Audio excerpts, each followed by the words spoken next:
ॐ तव कथामृतं तप्तजीवनं कविभिरीडितं कल्मषापहं श्रवणमङ्गलं श्रीमदाततं भुवि गृह्णन्ति ये भूरिदा जनाः। শ্রী শ্রী রামকৃষ্ণ কথামৃত তৃতীয় ভাগ ষড়বিংশ খণ্ড দ্বিতীয় পরিচ্ছেদ শেষাংশ। নরেন্দ্র আসিয়া ঠাকুরের কাছে বসিলেন।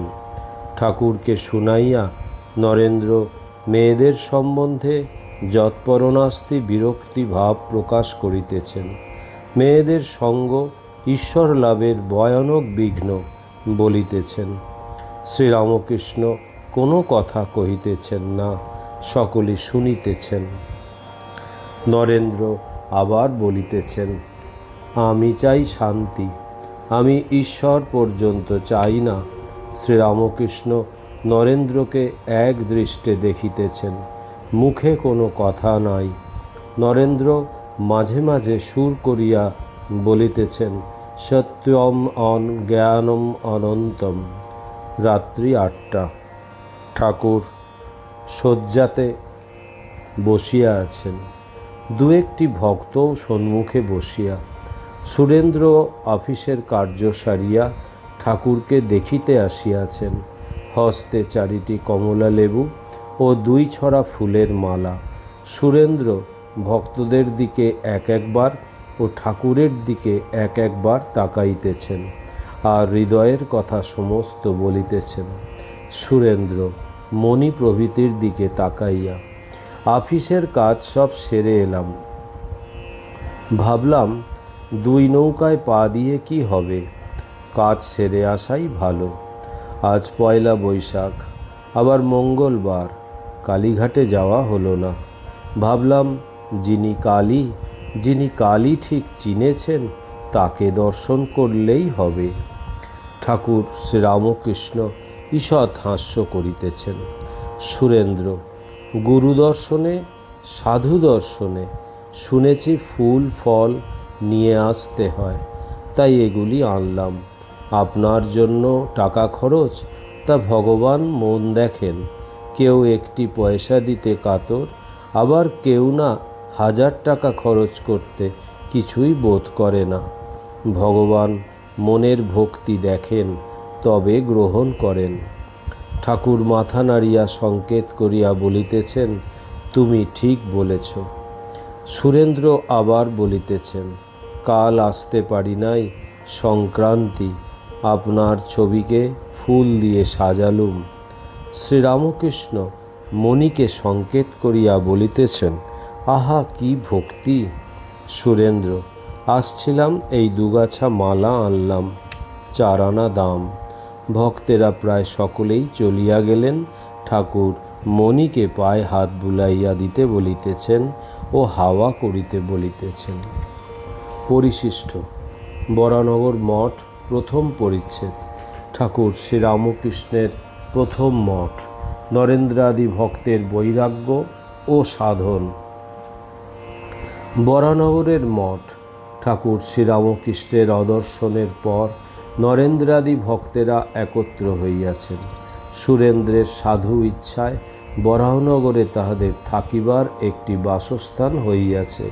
সেই স্থান আজই মঠে পরিণত। ঠাকুর ঘরে গুরুদেব ঠাকুর শ্রীরামকৃষ্ণের নিত্য সেবা। নরেন্দ্রাদি ভক্তেরা বলিলেন, আর সংসারে ফিরিব না। তিনি যে কামিনী কাঞ্চন ত্যাগ করিতে বলিয়াছেন, আমরা কি করে আর বাড়িতে ফিরিয়া যাই। শশী নিত্য পূজার ভার লইয়াছেন।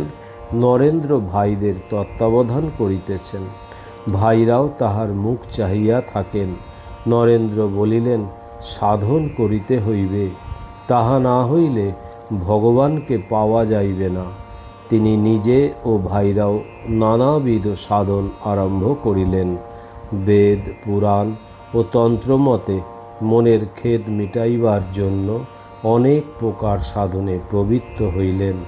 কখনো কখনো নির্জনে বৃক্ষতলে, কখনো একাকী শ্মশান মধ্যে, কখনো গঙ্গা তীরে সাধন করেন। মঠের মধ্যে কখনো বা ধ্যানের ঘরে একাকী জপ ধ্যানে দিন যাপন করেন, আবার কখনো ভাইদের সঙ্গে একত্র মিলিত হইয়া সংকীর্তনানন্দে নৃত্য করিতে থাকেন। সকলেই, বিশেষত নরেন্দ্র, ঈশ্বর লাভের জন্য ব্যাকুল। কখনো বলেন প্রায়োপবেশন করিব, কি উপায় তাহাকে লাভ করিব। লাটু, তারক ও বুড়ো গোপাল ইহাদের থাকিবার স্থান নাই। এদের নাম করিয়াই সুরেন্দ্র প্রথম মঠ করেন। সুরেন্দ্র বলিলেন, ভাই, তোমরা এই স্থানে ঠাকুরের গদি লইয়া থাকিবে, আর আমরা সকলে মাঝে মাঝে এখানে জুড়াইতে আসিব। দেখিতে দেখিতে কৌমার বৈরাগ্যবান ভক্তেরা যাতায়াত করিতে করিতে আর বাড়িতে ফিরিলেন না। নরেন্দ্র, রাখাল, নিরঞ্জন, বাবুরাম, শরৎ, শশী, কালী রহিয়া গেলেন। কিছুদিন পরে সুবোধ ও প্রসন্ন আসিলেন। যোগিন ও লাটু বৃন্দাবনে ছিলেন। 1 বৎসর পরে আসিয়া জুটিলেন। গঙ্গাধর সর্বদাই মঠে যাতায়াত করিতেন। নরেন্দ্রকে না দেখিলে তিনি থাকিতে পারিতেন না। তিনি জয় শিব ওঙ্কার এই আরতির স্তব আনিয়া দেন। মঠের ভাইরা বা গুরুজি কি ফতে এই জয় জয়কার ধ্বনি যে মাঝে মাঝে করিতেন, তাহাও গঙ্গাধর শিখাইয়াছিলেন। তিব্বত হইতে ফিরিবার পর তিনি মঠে রহিয়া গিয়াছিলেন। ঠাকুরের আর 2টি ভক্ত, হরি ও তুলসী, নরেন্দ্র ও তাহার মঠের ভাইদের সর্বদা দর্শন করিতে আসিতেন।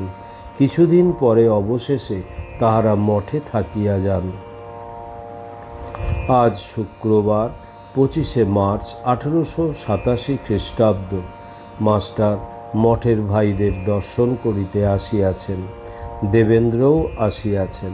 মাস্টার প্রায় দর্শন করিতে আসেন ও কখনো কখনো থাকিয়া যান। গত শনিবারে আসিয়া শনি, রবি ও সোম 3 দিন ছিলেন। মঠের ভাইদের, বিশেষত নরেন্দ্রের এখন তীব্র বৈরাগ্য, তাই তিনি উৎসুক হইয়া সর্বদা তাহাদের দেখিতে আসেন। রাত্রি হইয়াছে, আজ রাত্রে মাস্টার থাকিবেন। সন্ধ্যার পর শশী মধুর নাম করিতে করিতে ঠাকুর ঘরে আলো জ্বালিলেন ও ধূনা দিলেন। সেই ধূনা লইয়া যত ঘরের যত পট আছে প্রত্যেকের কাছে গিয়া প্রণাম করিতেছেন। এইবার আরতি হইতেছে। শশী আরতি করিতেছেন। মঠের ভাইরা, মাস্টার ও দেবেন্দ্র সকলে হাত জোর করিয়া আরতি দেখিতেছেন ও সঙ্গে সঙ্গে আরতি স্তব গাইতেছেন। জয় শিব ওঙ্কার, ভজ শিব ওঙ্কার, ব্রহ্মা বিষ্ণু সদাশিব, হর হর মহাদেব। নরেন্দ্র ও মাস্টার 2 জনে কথা কহিতেছেন। নরেন্দ্র ঠাকুরের কাছে যাওয়া অবধি অনেক পূর্ব কথা মাস্টারের কাছে বলিতেছেন। নরেন্দ্রের এখন বয়স 24 বৎসর 2 মাস হইবে। নরেন্দ্র, প্রথম যখন যাই তখন একদিন ভাবে বললেন, তুই এসেছিস। আমি ভাবলাম কি আশ্চর্য, ইনি যেন আমায় অনেক দিন থেকে চেনেন। তারপর বললেন, তুই কি একটা জ্যোতি দেখতে পাস? আমি বললাম, আজ্ঞা হ্যাঁ, ঘুমাবার আগে কপালের কাছে কি যেন একটা জ্যোতি ঘুরতে থাকে। মাস্টার, এখনও কি দেখো? নরেন্দ্র, আগে খুব দেখতাম। যদু মল্লিকের রান্নাবাড়িতে একদিন আমায় স্পর্শ করে কি মনে মনে বললেন, আমি অজ্ঞান হয়ে গেলুম। সেই নেশায় অমন 1 মাস ছিলুম। আমার বিবাহ হবে শুনে মা কালীর পা ধরে কেঁদেছিলেন। কেঁদে বলেছিলেন, মা, ওসব ঘুরিয়ে দে মা, নরেন্দ্র যেন ডোবে না। যখন বাবা মারা গেলেন, মা ভাইরা খেতে পাচ্ছে না, তখন একদিন অন্নদা গুহর সঙ্গে গিয়ে তার সঙ্গে সাক্ষাৎ হলো। তিনি অন্নদা গুহকে বললেন, নরেন্দ্রের বাবা মারা গেছে, ওদের বড় কষ্ট, এখন বন্ধুবান্ধবরা সাহায্য করে তো বেশ হয়। অন্নদা গুহ চলে গেলে আমি তাকে বকতে লাগলাম। বললাম, কেন আপনি ওর কাছে ওসব কথা বললেন? তিনি তিরস্কৃত হয়ে কাঁদতে লাগলেন ও বললেন, ওরে, তোর জন্য যে আমি দাঁড়ে দাঁড়ে ভিক্ষা করতে পারি। তিনি ভালোবেসে আমাদের বশীভূত করেছিলেন। আপনি কি বলেন মাস্টার? অনুমাত্র সন্দেহ নাই, ওনার অহেতুক ভালোবাসা। নরেন্দ্র, আমায় একদিন একলা একটি কথা বললেন, আর কেহ ছিল না। এ কথা আপনি আমাদের ভিতরে আর কারুকে বলবেন না। মাস্টার, না, কি বলেছিলেন? নরেন্দ্র, তিনি বললেন, আমার তো সিদ্ধাই করবার জো নাই, তোর ভিতর দিয়ে করব, কি বলিস? আমি বললাম, না, তা হবে না। ওনার কথা উড়িয়ে দিতাম। ওনার কাছে শুনেছেন ঈশ্বরের রূপ দর্শন করেন, এ বিষয়ে আমি বলেছিলাম, ও সব মনের ভুল। তিনি বললেন, ওরে, আমি কুঠির উপর চেঁচিয়ে বলতাম, ওরে, কোথায় কে ভক্ত আছিস, আয়, তোদের না দেখে আমার প্রাণ যায়। মা বলেছিলেন, ভক্তেরা সব আসবে, তা দেখ, সব তো মিলছে। আমি তখন আর কি বলবো, চুপ করে রইলাম। একদিন ঘরের দরজা বন্ধ করে দেবেন্দ্রবাবু ও গিরিশবাবুকে আমার বিষয় বলছিলেন। ওর ঘর বলে দিলে ও দেহ রাখবে না। মাস্টার, হ্যাঁ, শুনেছি, আর আমাদের কাছেও অনেকবার বলেছিলেন। কাশীপুরে থাকতে তোমার একবার সে অবস্থা হয়েছিল না? নরেন্দ্র, সেই অবস্থার বোধ হলো যে আমার শরীর নাই, শুধু মুখটি দেখতে পাচ্ছি। ঠাকুর উপরের ঘরে ছিলেন, আমার নিচে ওই অবস্থাটি হলো। আমি সেই অবস্থাতে কাঁদতে লাগলাম, বলতে লাগলাম, আমার কি হলো? বুড়ো গোপাল উপরে গিয়ে ঠাকুরকে বললেন, নরেন্দ্র কাঁদছে। তার সঙ্গে দেখা হলে তিনি বললেন, এখন টের পেলি, চাবি আমার কাছে রইল। আমি বললাম, আমার কি হলো? তিনি অন্য ভক্তদের দিকে চেয়ে বললেন, ও আপনাকে জানতে পারলে দেহ রাখবে না। আমি ভুলিয়ে রেখেছি। একদিন বলেছিলেন, তুই যদি মনে করিস কৃষ্ণকে হৃদয়ের মধ্যে দেখতে পাস। আমি বললাম, আমি কৃষ্টফিষ্ট মানি না। মাস্টার ও নরেন্দ্রের হাস্য। আর একটা দেখেছি, এক একটি জায়গা, জিনিস বা মানুষ দেখলে বোধহয় যেন আগে জন্মান্তরে দেখেছি, যেন চেনা চেনা। আমার স্ট্রিটে যখন শরতের বাড়িতে গেলাম, শরৎকে একবার বললাম, ওই বাড়ি যেন আমার সব জানা। বাড়ির ভিতরের পথগুলি, ঘরগুলি যেন অনেক দিনের চেনা চেনা। আমি নিজের মতে কাজ করতাম, তিনি ঠাকুর কিছু বলতেন না। আমি সাধারণ ব্রাহ্ম সমাজের মেম্বার হয়েছিলাম, জানেন তো? মাস্টার, হ্যাঁ, তা জানি। নরেন্দ্র, তিনি জানতেন ওখানে মেয়ে মানুষেরা যায়, মেয়েদের সামনে রেখে ধ্যান করা যায় না, তাই নিন্দা করতেন। আমায় কিন্তু কিছু বলতেন না। একদিন শুধু বললেন, রাখালকে ওসব কথা কিছু বলিসনি, যে তুই সমাজের মেম্বার হয়েছিস, ওরও তাহলে হতে ইচ্ছা যাবে।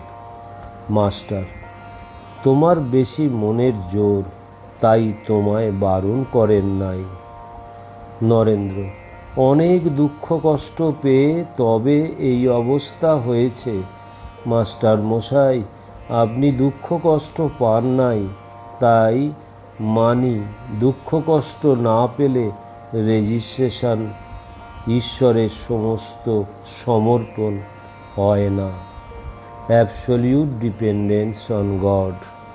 আচ্ছা, এত নম্র ও নিরহংকার, কত বিনয়, আমায় বলতে পারেন আমার কিসে বিনয় হয়?